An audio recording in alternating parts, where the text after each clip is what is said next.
എത്രമാത്രം ഗൗരവത്തോടെ കണ്ടു എന്നതിൻ്റെ ലക്ഷണമാണ് ഈ രാത്രി സമയത്തും ഞാൻ കണ്ണൂരിൽ നിന്ന് ഇവിടെ എത്തിയത്. ഈ സംഭവം സത്യത്തിൽ ഞാനത് കണ്ടപ്പോൾ മനസ്സുകൊണ്ട് തളർന്നുപോയി. എത്രയോ ആളുകളെ തല്ലുന്നത് ഞാൻ കണ്ടിട്ടുണ്ട്. പക്ഷേ ഇതുപോലെ ഒരു മർദ്ദനം ഈ ആളുകളുടെ ഈ പയ്യൻ്റെ മേലെ, സുജിത്തിൻ്റെ മേലെ അത്ഭുതം. എങ്ങനെ സുജിത്ത് പിടിച്ചു നിന്നുള്ള എനിക്കൊരു അത്ഭുതം തോന്നുകയാണ്. ആ പോലീസ് ഉദ്യോഗസ്ഥന്മാർ കൈകൊണ്ടിടിക്കുന്ന ഇടി എൻ്റെ കണ്ണിൻ്റെ മുമ്പിലുണ്ട്. എൻ്റെ കണ്ണിൻ്റെ മുമ്പിൽ ഇപ്പോൾ ആ ഇടിയുണ്ട്. ഈ കൈയുടെ ഇതുകൊണ്ട് വരെ കുത്തുകയാണ്.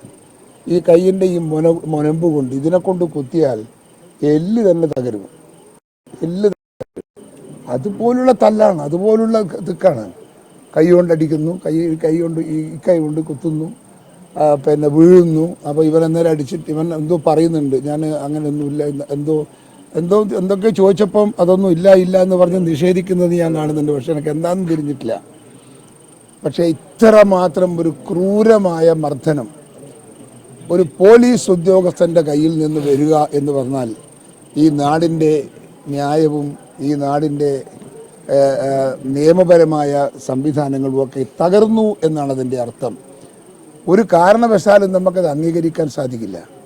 ഈ ഇടിക്കുന്നവൻ ഒരു മനുഷ്യനല്ലേ? ആ ഇടിക്കുന്നവൻ ആ ഇടി അവൻ്റെ ശരീരത്തിൽ കൊണ്ടിരുന്നുവെങ്കിൽ എന്താവും എന്ന ഒരു നിമിഷം ചിന്തിക്കണമെന്നാണ് ഞാൻ അവരോട് ആവശ്യപ്പെടുന്നത്. മനുഷ്യത്വത്തിൻ്റെ ഒരു സ്പർശം ആ മനസ്സിൻ്റെ അകത്തുണ്ടായിരുന്നുവെങ്കിൽ ഒരാളും ഇതിങ്ങനെ ചെയ്യില്ല. അത്രമാത്രം ക്രൂരമാണ് ഈ അന്നത്തെ ഇടി. എനിക്ക് അത്ഭുതമാണ്. അത് കഴിഞ്ഞിട്ട് ഇവൻ ഇതുപോലെ നടക്കുന്നു എന്ന് കണ്ടപ്പോൾ തന്നെ എനിക്ക് അത്ഭുതമാണ്. ശരീരത്തിൻ്റെ അകത്തും നെഞ്ഞത്തും ഒക്കെ ഇനി ഇവിടെ ഒരു സ്ഥലത്തും അടിയൊള്ളാൻ ബാക്കിയില്ല.